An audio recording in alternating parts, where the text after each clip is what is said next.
Fabrice Randy, bonjour. Bonjour. Et bienvenue. Vous êtes aussi le rédacteur en chef de la RDN, la Revue de Défense Nationale, depuis 1939. Année militaire. Oui. Alors pas vous rédacteur en chef, mais la revue, elle existe. Et le numéro justement qui vient de paraître, c'est l'avenir des alliances militaires. Ça tombe bien puisqu'on sort d'un sommet de l'OTAN, on va en parler. Commençons néanmoins par l'Iran. Que savons-nous? Que savez-vous? Que savent les militaires de l'efficacité réelle des bombardements sur les sites nucléaires iraniens? Alors d'abord, il faut quand même souligner que l'ensemble des frappes menées par Israël puis par les États-Unis ont considérablement affaibli l'appareil politico-militaire du régime. Voilà, tout est dans le considérablement. Voilà, dans le considérablement.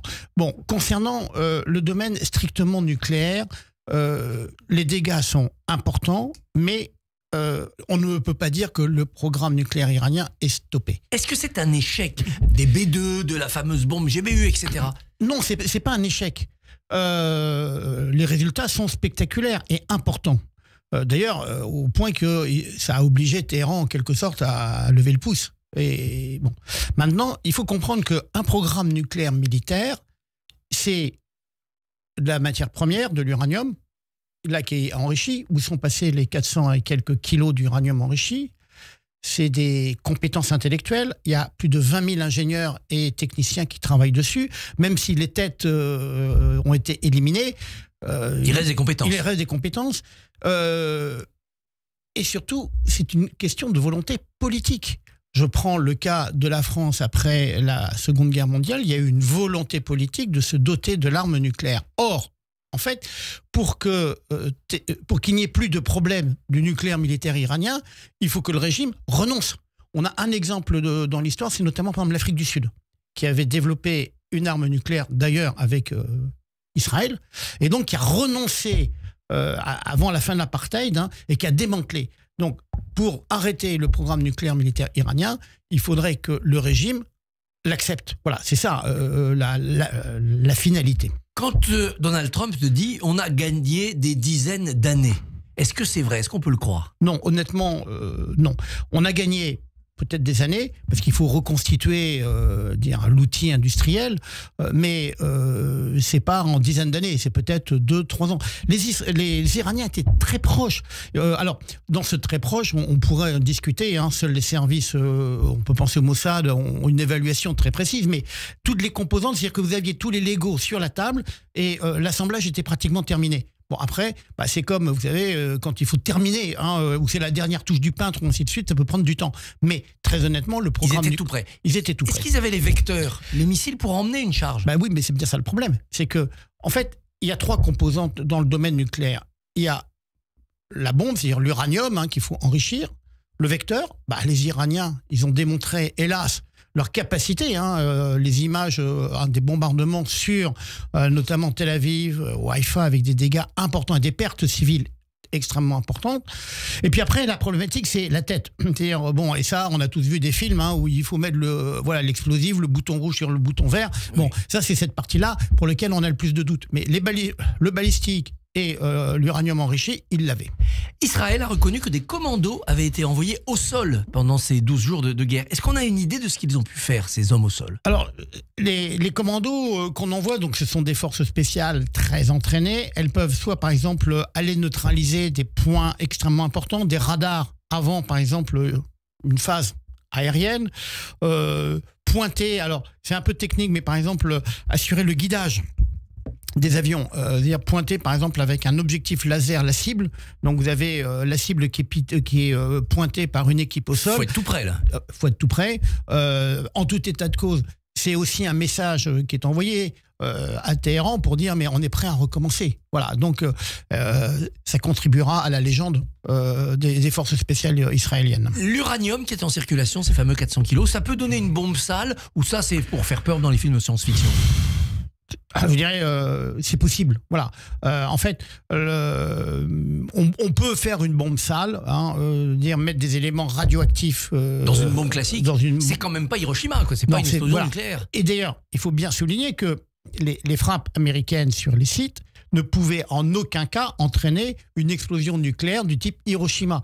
Là aussi, il y a beaucoup de contre-vérités qui circulent pour discréditer, mais ces frappes ont été utiles. Mais le seul risque qu'il peut y avoir, c'est un peu de radioactivité du type rayon alpha. Et vous savez comment on se protège des rayons alpha? Il suffit de mettre un simple masque chirurgical. Donc il n'y avait pas de risque de contamination majeure, et en particulier vis-à-vis des populations civiles iraniennes. On a vu le dôme de fer être troué quand même dans ces 12 jours. Oui, mais il a été extrêmement efficace. C'est-à-dire, que se serait-il passé s'il n'y avait pas eu le dôme de fer? Alors, il faut souligner que le dôme de fer, c'est un système qui est complexe et qui a été davantage conçu pour contrer ce que pouvait faire le Hamas ou le Hezbollah. Les roquettes ou les missiles à courte portée. Les missiles balistiques à longue portée, et puis ça consomme énormément. Il faudra voir le coût. À la fin, ça aura coûté très cher financièrement à Israël. La France n'avait pas de porte-avions sur place. Le Charles de Gaulle est immobilisé pour une révision. On n'a rien fait dans cette affaire? Pas tant que ça. Donc hier soir, le ministre des Armées à l'Assemblée nationale a informé la représentation nationale que des drones iraniens avaient été abattus par nos forces qui étaient présentes dans la région. On peut penser à la base H5 en Jordanie ou à nos forces dans les Émirats arabes unis. Donc des drones iraniens ont été abattus durant cette guerre de 12 jours. Par les forces françaises. Alors ça a changé aussi le rapport de force au Proche-Orient. Est-ce qu'on peut dire aujourd'hui que la puissance militaire dominante de la zone, c'est Israël? Oui, mais ça c'était le cas depuis longtemps. C'est-à-dire que certes, l'Iran était une puissance contestatrice et qui bénéficiait de l'appui des proxys, donc le Hamas, le Hezbollah, les Houthis. Ces trois entités ont été quand même considérablement affaiblies. N'oublions pas la Syrie.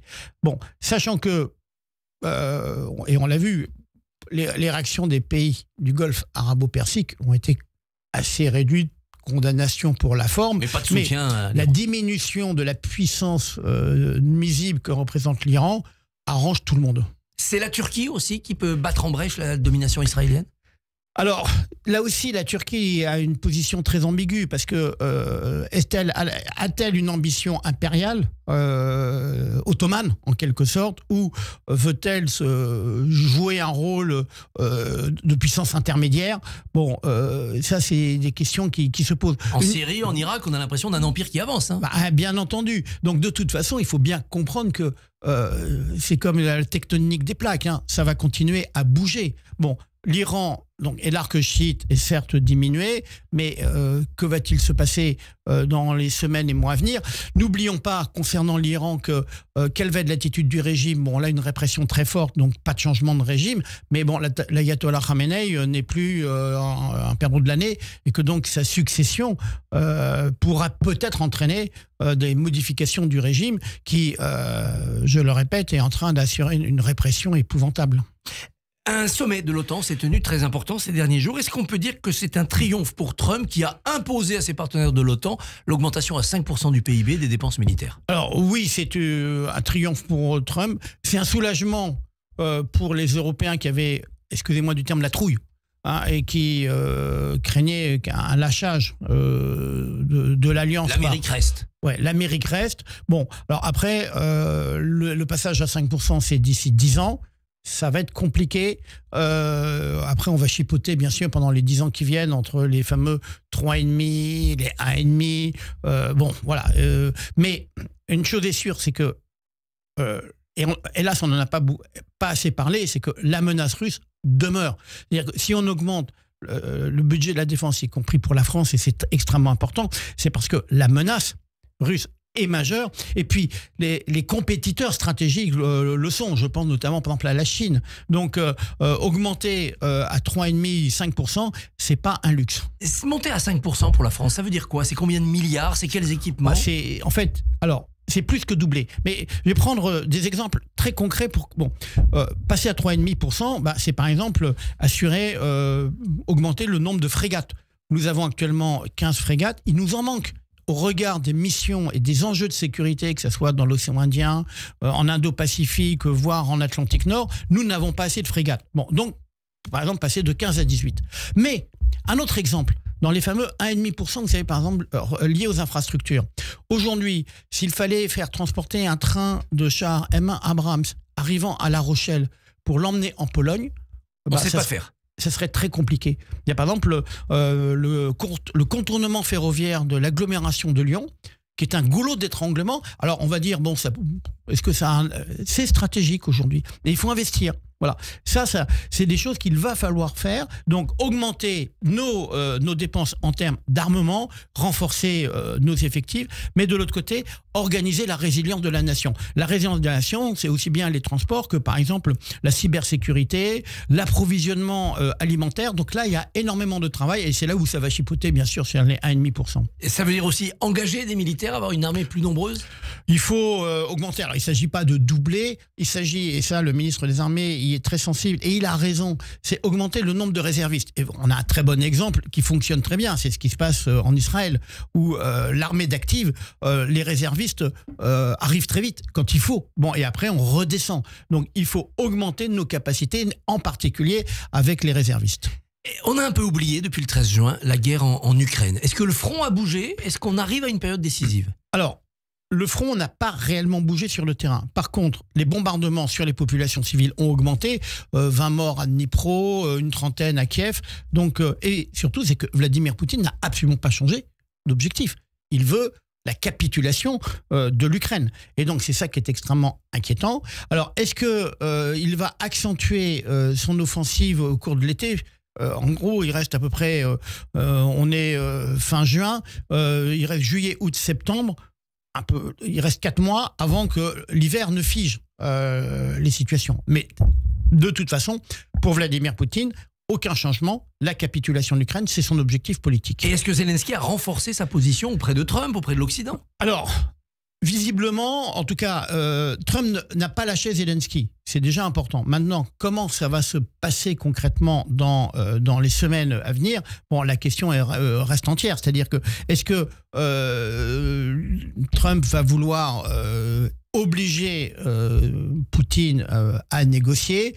Une chose est sûre, c'est que nous avons une obligation absolue de soutenir l'Ukraine. Parce que notre sécurité, elle se joue aussi en Ukraine. Ça, c'est un point qui est extrêmement important, même si médiatiquement, c'est vrai, on n'en a pas parlé depuis une quinzaine de jours. On a l'impression que la guerre aérienne n'a pas vraiment commencé en Ukraine. On disait l'arrivée des avions, ça va être l'événement de l'été 2025. Alors, oui et non, c'est-à-dire que la problématique, c'est qu'il y a les avions occidentaux qui ont été livrés, je pense par exemple au Mirage 2000 ou au F-16, sont efficaces.